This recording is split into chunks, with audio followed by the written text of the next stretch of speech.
Escrever sobre o filme de hoje foi mais desafiador do que eu imaginei. Eu vi tantas vezes, eu devo ter visto 15, 20 vezes, então eu achei que seria fácil. Mas justamente por ser tão fã, eu não queria que a crítica se tornasse apenas um festival de elogios. Eu acho importante conseguir manter o senso crítico e identificar potenciais problemas no filme, se é que eles existem. Eu vou chegar lá. Trata-se de mais um vídeo patrocinado pelo Sebastião Salomone. Ele também patrocinou a crítica do Robocop. Ele escolheu vários filmes legais. Se você quiser patrocinar uma crítica neste canal, é só me mandar um e-mail, eu te mando o Media Kit e a gente conversa. E esta, claro, será uma crítica com spoilers. Vamos lá? Why do you want to kill me? I can't understand what you're saying! Vamos lá.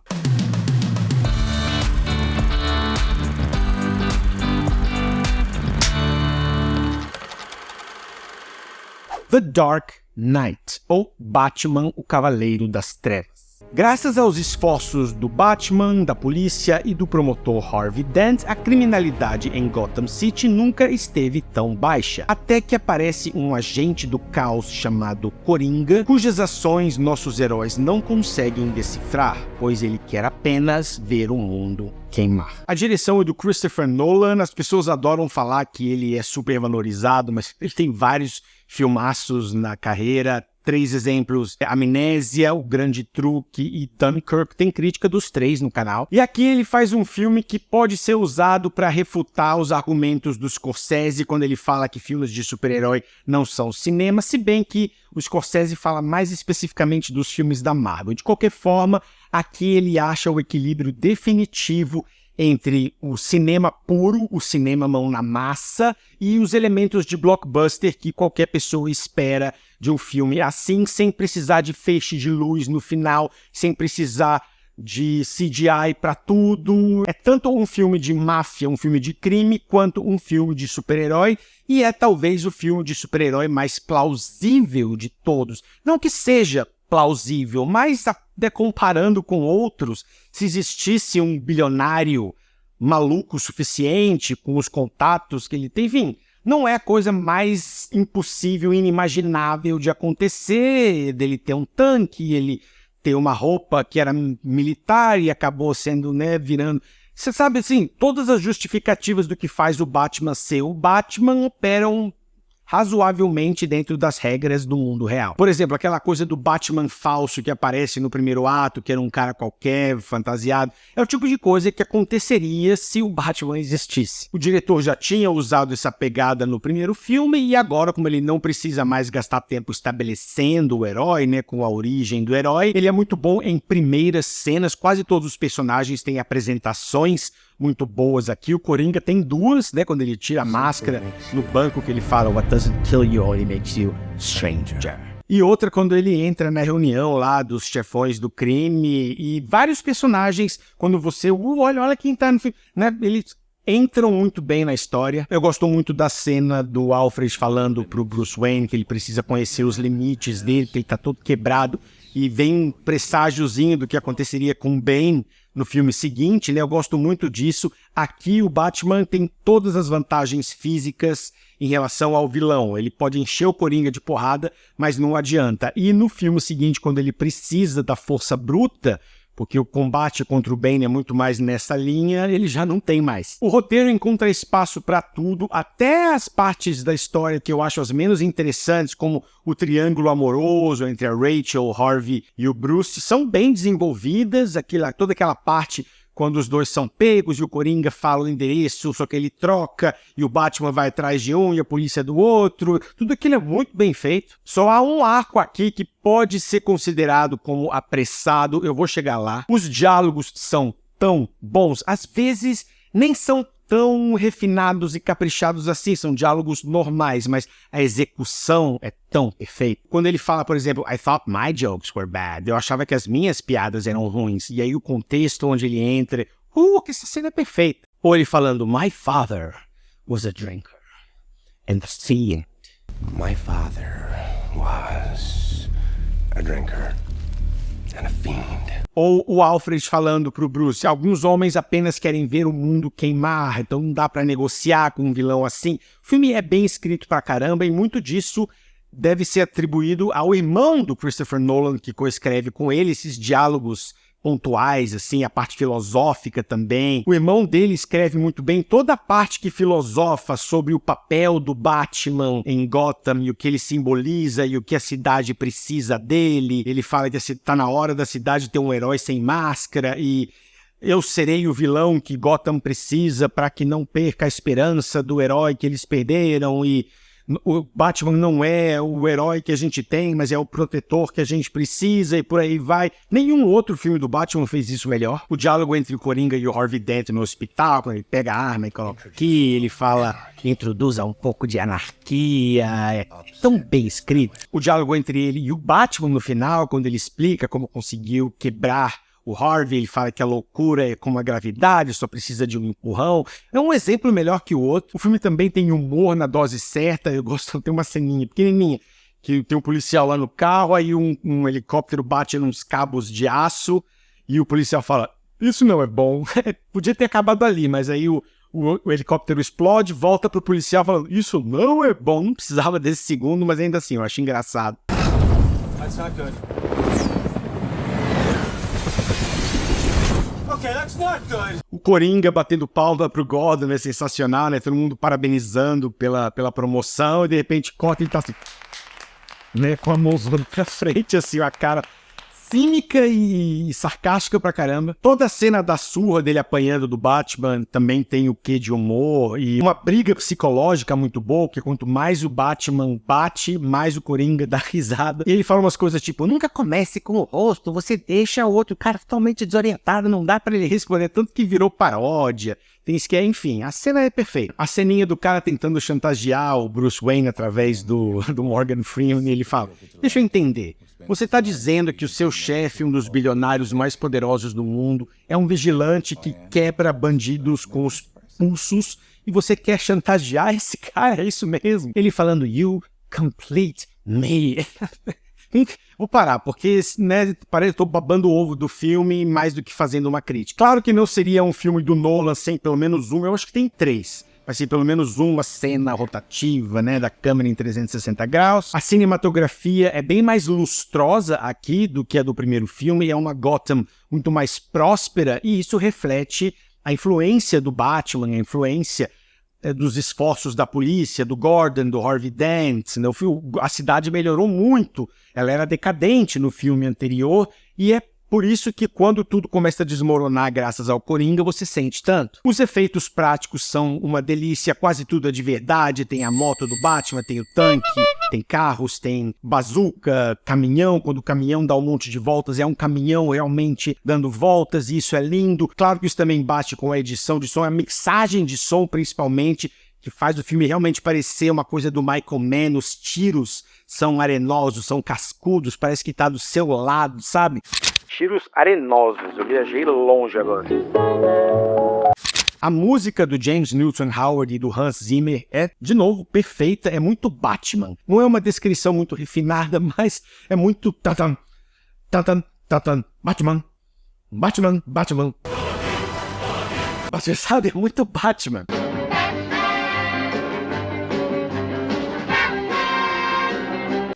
Vamos falar do elenco. O Christian Bale continua fazendo um bom Batman, mas nunca vai ser o meu preferido por causa de uma coisa, eu vou chegar lá, mas eu gosto bastante dele fazendo o Bruce Wayne, da farsa, da maneira como você sabe que o personagem não é aquilo, mas ele vende a figura do playboy, bilionário, sarcástico, que te parabeniza enquanto debocha da sua cara, e tudo isso tá aqui. Pode-se argumentar que o filme não foca tanto no Batman quanto poderia. Esse último filme do Robert Pattinson tentou remediar isso e dá pra dizer que o problema do filme é que o vilão é mais interessante que o herói, mas como é que você vai arrumar isso? Ou você melhora o herói ou você deixa o vilão...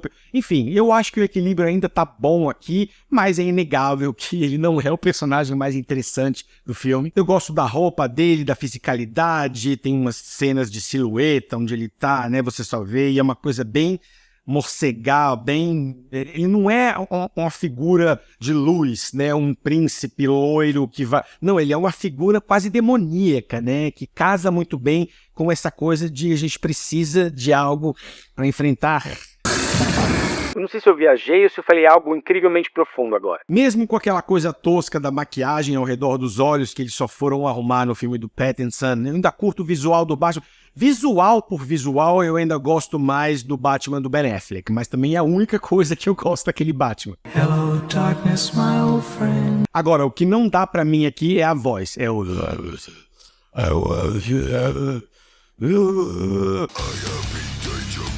É tanto que já foi parodiado tantas vezes, e hoje, né, tendo visto esse filme na última década várias vezes, não dá pra escutá-lo falando sem pensar em alguém. O melhor que fez a paródia é o Pete Holmes.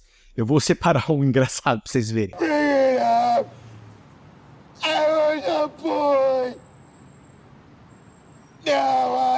Não é prático falar daquele jeito, sabe? Os diálogos ficam forçados, ele precisa parar pra...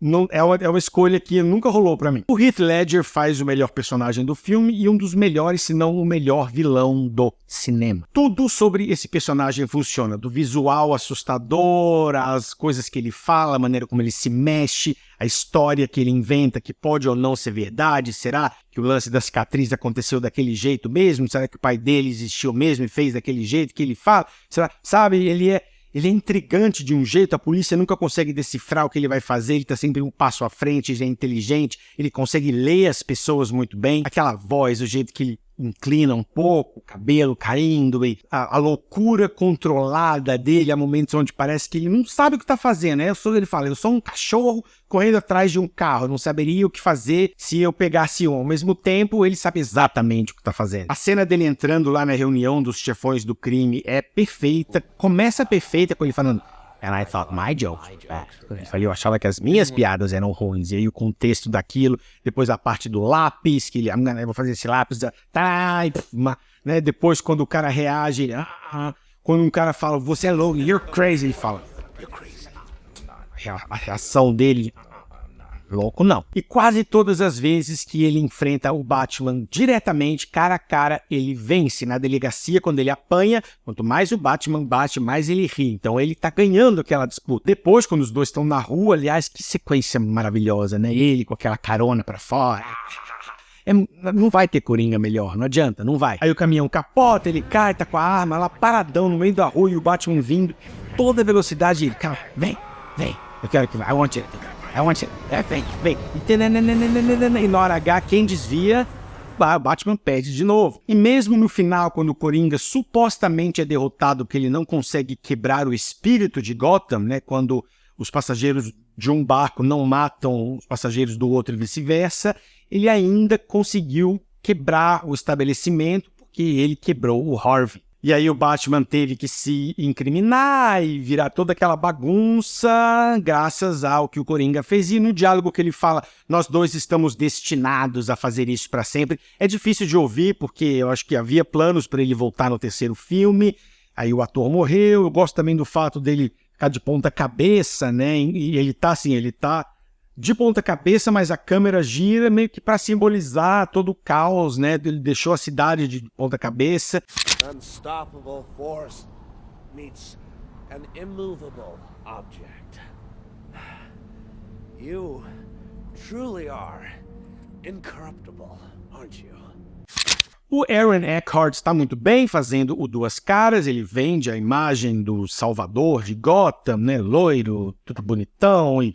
né, não tem medo dos criminosos, e depois ele pira. Eu vou chegar nessa parte da piração dele, quando ele vira o personagem em Duas Caras, mas o ator tá bem pra caramba. O Michael Caine é o melhor Alfred de todos, o melhor que já teve. Não vão superar as observações dele, a maneira como ele cuida do Bruce Wayne, a maneira como ele faz o Bruce Wayne pensar e o peso que as palavras dele têm. O Morgan Freeman tá ótimo, a Maggie Gyllenhaal tá melhor que a Katie Holmes no filme anterior, mas ainda é a personagem menos interessante do filme. O Nolan não escreve personagens femininas muito bem, não é o forte dele. O Gary Oldman faz também o melhor Gordon que eu já vi no cinema, principalmente no ato final, quando a família dele é sequestrada pelo Duas Caras, e lá você vê todo o poder de interpretação dele, ele é muito mais do que apenas o Gordon. O Nolan faz isso muito bem, né? São personagens que todo mundo conhece dos quadrinhos, mas ele os humaniza de um jeito que eles saem dos quadrinhos e viram quase personalidades plausíveis do mundo real.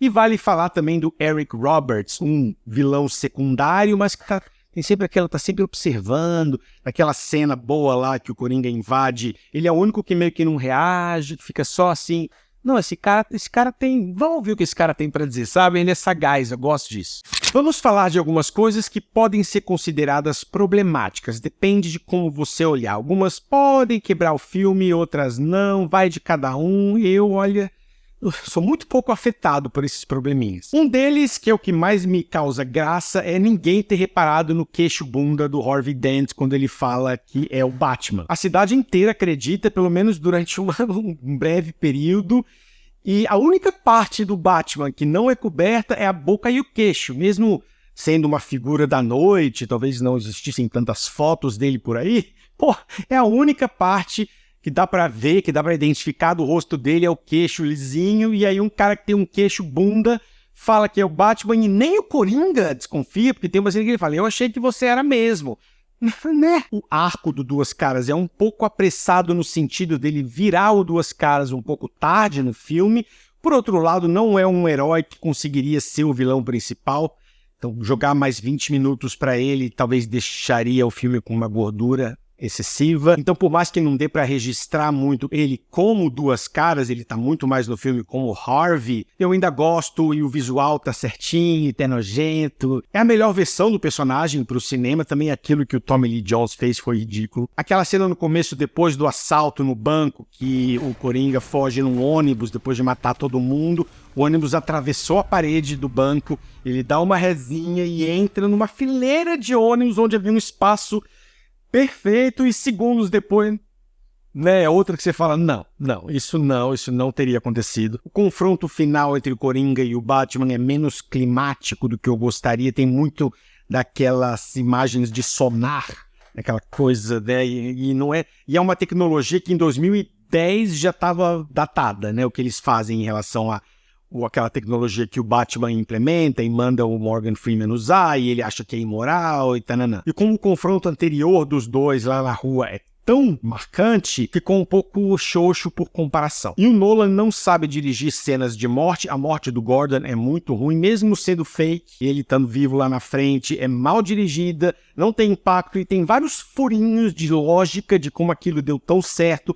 No terceiro filme lá do Bane, ele também tem umas mortes horrorosas, ele não dirige bem, ele não sabe fazer mortes boas. É o tipo de filme onde dá pra encontrar vários desses probleminhas, porque ele funciona tão bem, ele é tão grande, ele é tão bombástico, ele foi tão marcante que ele acabou sendo super desconstruído e você vai achar dezenas de micro probleminhas, nada que quebre o filme pra mim, nada que me fizesse ter a arrogância de tirar 1 décimo, 2 décimos, 3 décimos, quando, por exemplo, se chegassem pra mim e apontassem uma arma e falassem, você tem 5 segundos pra falar um faroeste, eu ia falar 3 homens em conflito. Se aponta uma arma e fala um filme de zumbi, Madrugada dos Mortos, sabe aquele primeiro que vem? Fala um filme de guerra, Apocalipse Now, fala um filme de super-herói, The Dark Knight. Sendo assim, a nota, claro, é 10. E vale falar também que o filme tem uma das melhores cenas finais de todos os tempos, não só dentro do aquela moto indo embora com a narração do Gary Oldman e a música Batman, Batman, Batman, e vem uma luzinha na hora, tem uma luzinha, uma contraluz que a moto bate assim, plim, perfeito. E pra quem é fã do filme, ou fã de cinema em geral, ou fã de camisetas em geral, por que não? Dê uma olhada na loja luckydogshirts.com.br. Lá tem vários modelos de camiseta, de banda, de cinema. Tem uma aba, inclusive, chamada Meus 2 Centavos, com modelos de muitos filmes que tiveram ou terão crítica aqui no canal. Inclusive, o filme de hoje tem vários modelos do Batman. Os meus preferidos são os do Coringa, claro. O Eric vai colocar alguns exemplos aqui. Os modelos do Batman são bem legais. O link da loja está na descrição deste vídeo. Sebastião, obrigado pelo patrocínio. É isso, pessoal. Um abraço e até a próxima.